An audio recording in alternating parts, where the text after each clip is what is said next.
Bonsoir à tous et bienvenue dans Grand Format.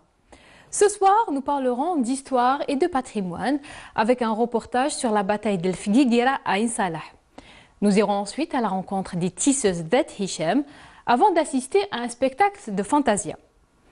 Mais avant, retour sur les célébrations du 64e anniversaire du déclenchement de la révolution algérienne. Des célébrations qui se sont poursuivies durant le mois de novembre à travers tout le territoire national. Dans le village d'Ahriq Bouzguena Tizi Ouzou, les habitants ont tenu à rendre hommage aux 22 martyrs natifs de ce hameau en érigeant une stèle qui porte leur nom pour que personne ne les oublie. Le reportage de Samia Bouharour. Ces oliveraies d'Ahriq à Bouzguene ont longtemps servi de cachette pour les moudjahidines pendant la Révolution. 22 shahids sont tombés au champ d'honneur dans cette région.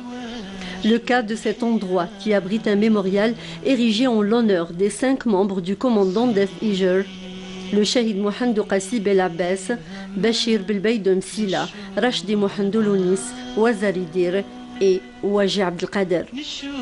Le shahid Bel Abbas Mohamedou Qassi, qui avait participé à la construction du poste de commandement de l'ALN à Akfedou, était maçon et c'est lui qui avait construit cette casemate, un lieu historique que sa famille a préservé depuis. Aujourd'hui, c'est un témoin encore vivant. Le 26 septembre 1960, dans cette casemate, dès 4 heures du matin, ils étaient en préparation pour faire une embuscade pour les troupes françaises. Vers les coups de 8h30, donc, un groupe de Français, des soldats français, passaient par là-bas. Donc, ceux-là croyaient qu'ils vont descendre tout droit. Malheureusement, en arrivant là-bas, ils sont repliés et passés exactement par ici, à cet endroit. En arrivant ici, donc, il y avait un soldat qui est monté dessus. Lorsqu'il est monté dessus, comme il avait de la tôle dessus des pierres, des cailloux, donc il y avait un bruit. Il a dit il y a quelque chose ici. Bel Abbas Mohamedou Qassi Shahid, il a essayé d'ouvrir une brèche pour que les autres puissent se sauver, s'évader. Malheureusement, il y avait un terreur juste en face, derrière un olivier, qui le guettait. Donc, il a tiré sur lui, il l'a tué sur place. Ces chouhadas qui venaient de différentes régions d'Algérie se sont donnés un seul mot, l'Algérie au-dessus de tout. Ils avaient fait un sursaut.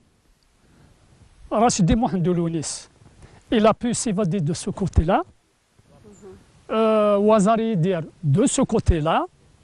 Ouaji Abdelkader, il a été blessé donc. Il a été capturé sur place. Le premier tué, Mohamedou Qassi tué, Bachir Belbeid blessé mortellement. Donc ils les ont transportés au village. La Révolution avait besoin de soutien des compatriotes établis en France. Ils n'ont pas hésité une seconde à y participer.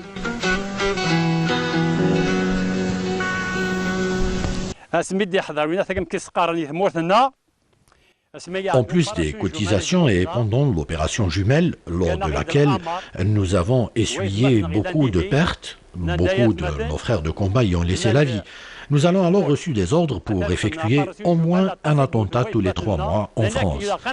Nous avons pu en effectuer 6 en 3 mois seulement dans différentes régions de l'Hexagone, notamment à Aubervilliers.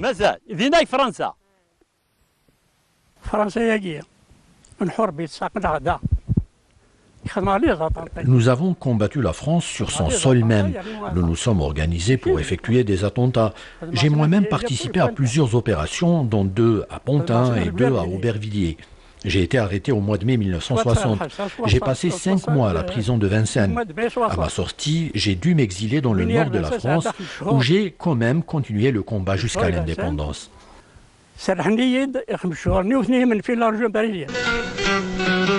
Le combat de la femme était aussi fort, déterminant et efficace.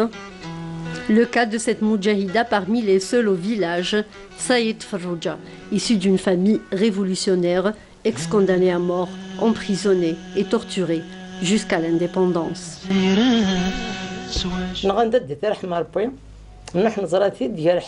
La maison de mes parents était le refuge des moudjahidines, y compris les chefs de la wilaya 3.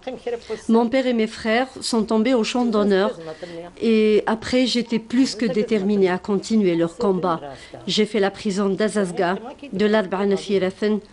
On était sous la torture, c'était horrible.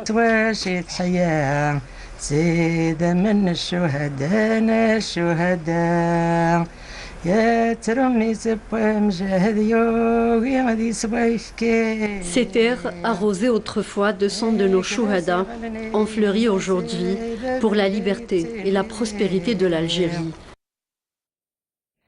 Direction le sud du pays, à Ain Salah, le théâtre en 1899 d'une résistance populaire face à l'occupant.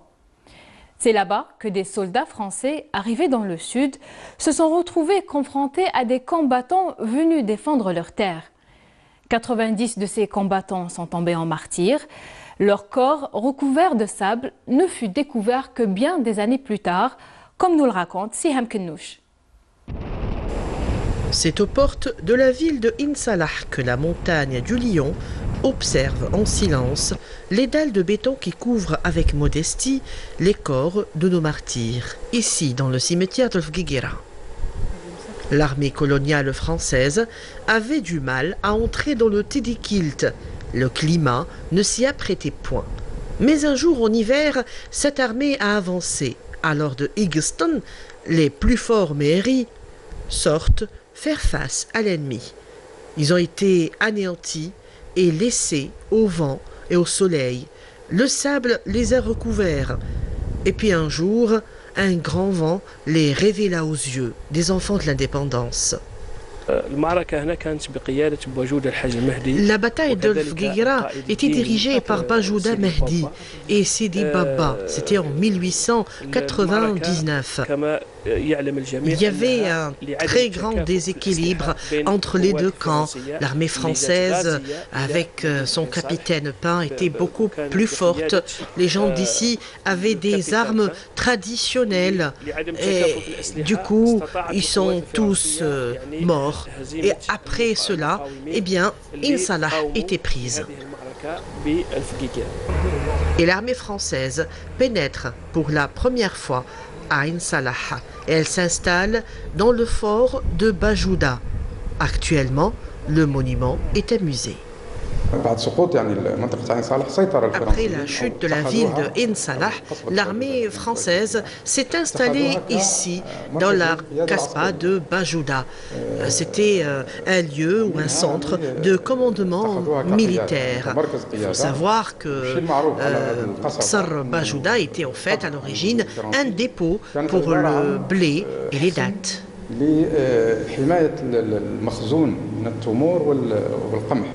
Les batailles du Tidikilt, celle de Fguiguera, ensuite celle de Dramcha, resteront à jamais gravées dans les mémoires.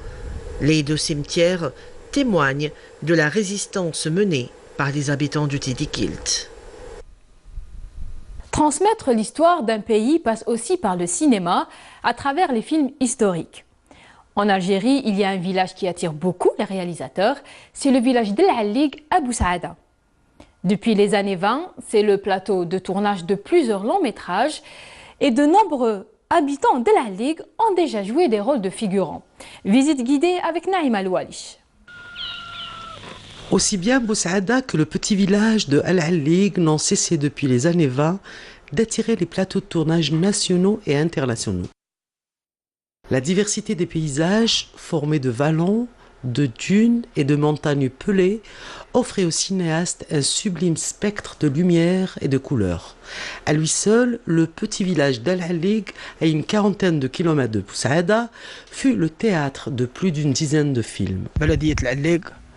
Si notre commune se nomme La Ligue, c'est parce qu'elle est haute. Région touristique par excellence, les gens y viennent de partout. Région cinématographique aussi. Beaucoup ont tourné des films ici. Moi, j'ai pas participé à aucun film, mais mes parents, notamment mon père, si. C'est dans ces maisons de pierre et d'argile que l'œuvre de Ben Hattouga, Le vent du Sud, fut portée à l'écran en 1975 par Slim Riyad. إذا كان القراية حتى شيء، واش هي الحاجة اللي عندها قيمة عندكم؟ الشيء اللي يهم طفلة مثلك هو المستقبل تاعها. باباك هو اللي حاب يزوجك. L'Akhdar Hamina y signe décembre avec Sid Ali Kouirat et la dernière image avec Hassan al-Hassani. C'est également dans cet endroit que fut paraphé Krim al-Qassem de Ahmed Rajdi. En cette période, il y avait un grand mouvement dans notre région, un accueil très chaleureux du public et des villageois. Il y avait de grands acteurs comme Nawal Za'atar ou Traki. Deux de mes oncles d'ailleurs ont participé à une séquence concernant Nawal Za'atar qui interprétait une belle histoire d'amour. C'est d'ailleurs mes deux oncles venus à cheval qui furent ses délateurs auprès de son père. Massif à la fois montagneux et forestier, le village d'Al-Hallik, aujourd'hui presque abandonné, est un vrai décor naturel pour les films révolutionnaires. Les caches, l'authenticité, le pittoresque sont parfaits pour faire évoluer des personnages qui surgissent du passé.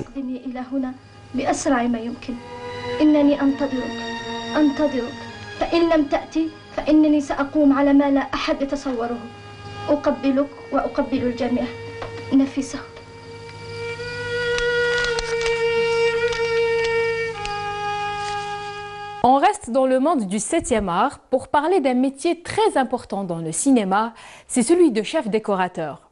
C'est lui qui crée les décors et qui cherche les lieux qui s'adaptent le mieux au scénario du film pour immerger le spectateur dans l'univers de l'histoire. Ramdan Kasser a fait ce métier pendant plus de 30 ans. Il a participé à de nombreux grands films et émissions de télévision et il en parle à Faria Al-Hamdi. Derrière chaque acteur, il y a des objets. Derrière chaque scénario, un univers. C'est le décorateur qui en est le maître. Ce décorateur qui veille à la crédibilité, à la vérité des décors de films de cinéma ou des émissions. Sans lui, rien ne pourrait exister. C'est bien lui, Ramdan Kasser, artiste plasticien et scénographe, né un 26 mai 1952. Entre à l'école des Beaux-Arts d'Alger en 1968.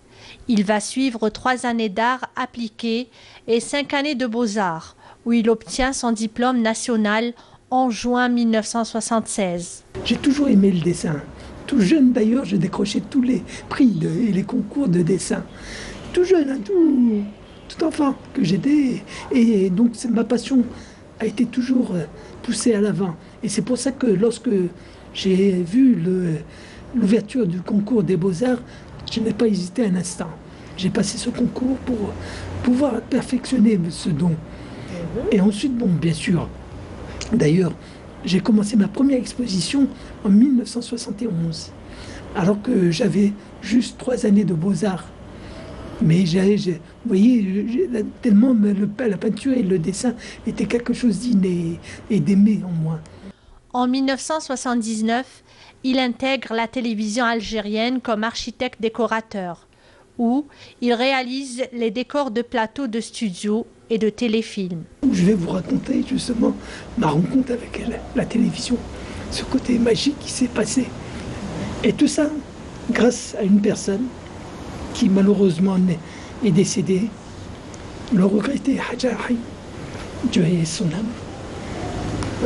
Donc, cet ami m'a proposé d'être décorateur dans son film, Un aller simple. C'était quelque chose de tout à fait nouveau pour moi. Mais c'était surtout le côté relationnel avec ce personnage qui était Hadja Haïm. C'était un être d'une bonté, d'une générosité incroyable. Donc j'ai tenté l'expérience et j'ai fait ce film. Et c'est là où j'ai découvert la magie du cinéma.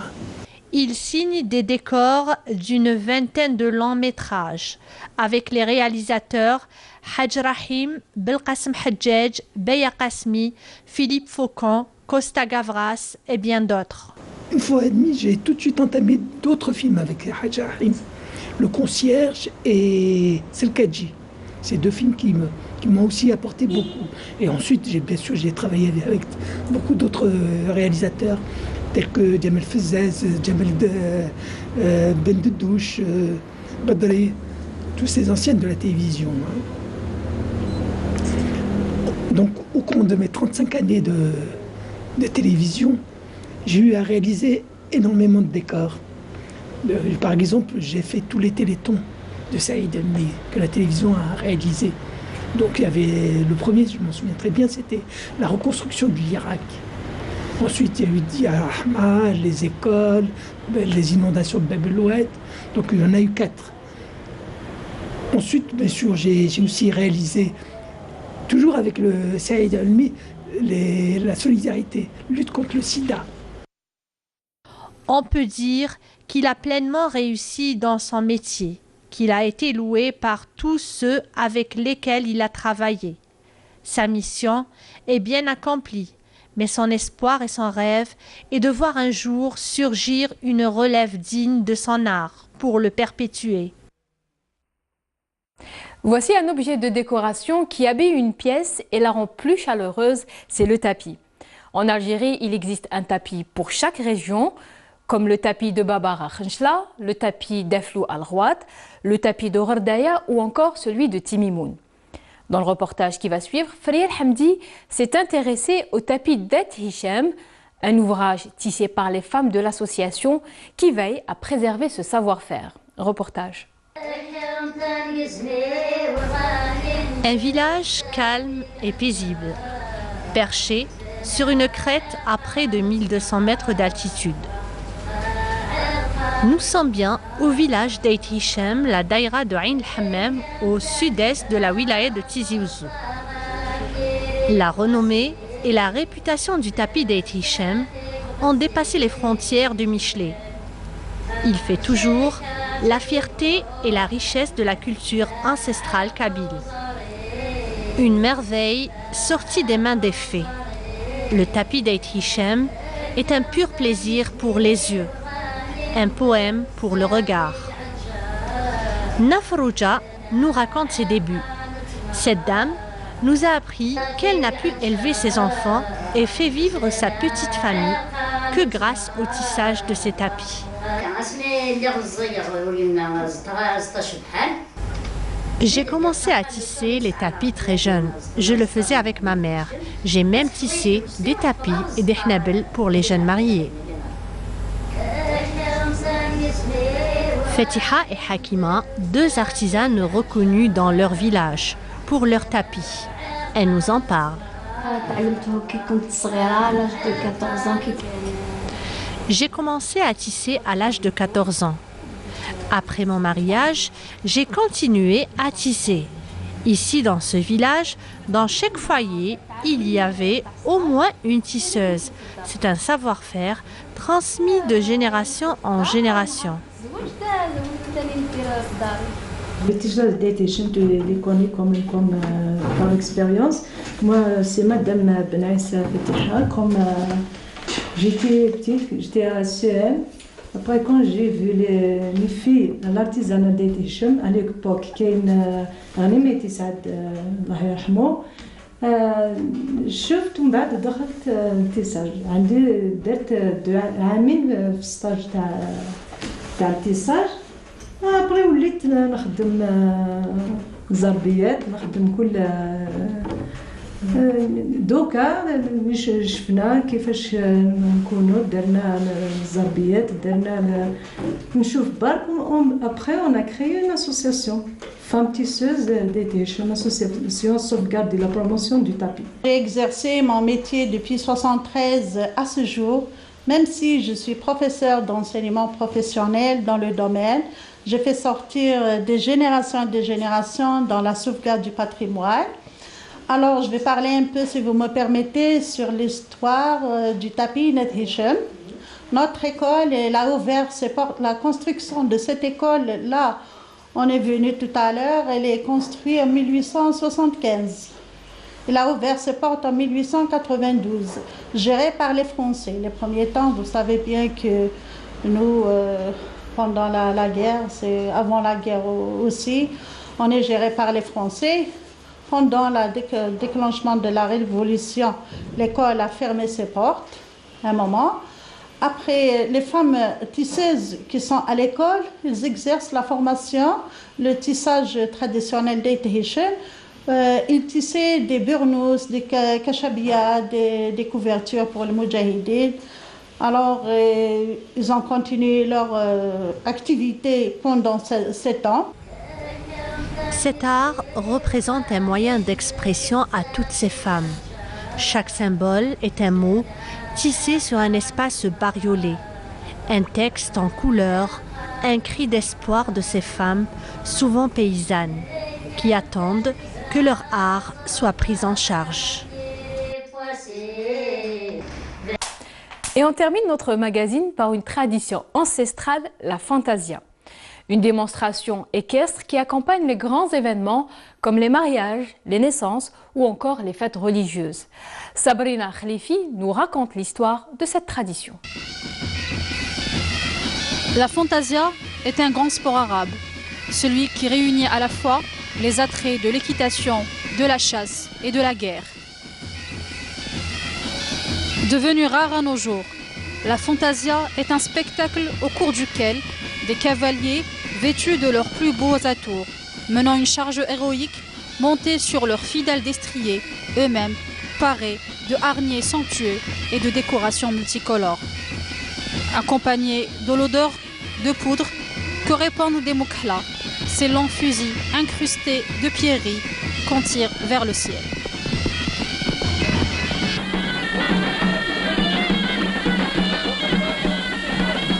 S'inspirant de techniques d'assaut militaire anciennes, l'exercice de la fantasia ou l'ab el-baroud voit la course de rang de cavaliers en monture richement ornée, munis de fusils à poudre noire, suivis d'un coup de feu synchronisé. Il s'agit de la répétition de 2 mouvements de cavalerie de guerre, la charge fourdoyante, al-kar, ainsi que la retraite instantanée, al-far. Symbole de la virtuosité guerrière, la fantasia assure la continuité d'une tradition équestre centenaire. La fantasia répond à des règles spécifiques. Sur un terrain délimité, les cavaliers emplissent l'air du bruit de leur cavalcade. Ils sont tous vêtus de blanc, portant des pantalons bouffants et courent avec une ceinture nouée. En bandoulière, une boîte à poudre ciselée, un poignet recourbé glissé dans son étui. Les longs fusils de parade aux crosses ciselées, incrustés de nacre et d'ivoire. Le respect de l'enchaînement, la cohésion d'ensemble, la simultanéité du baroud sont les critères essentiels de la fantasia.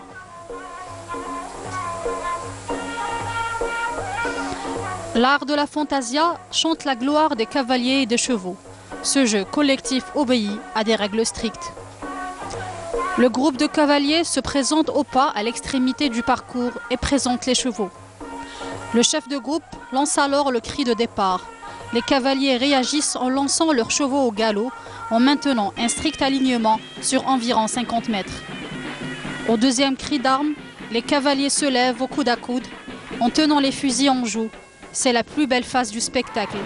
Le déclic des armes se fait entendre avec un retour au calme des cavaliers.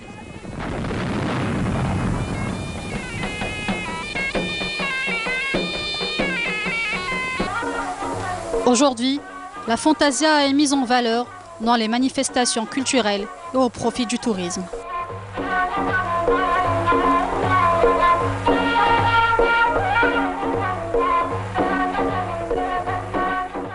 C'est sur ces performances équestres que se termine notre magazine. Merci à vous de nous avoir prêté attention. On vous donne rendez-vous vendredi prochain et d'ici là, prenez bien soin de vous. Au revoir.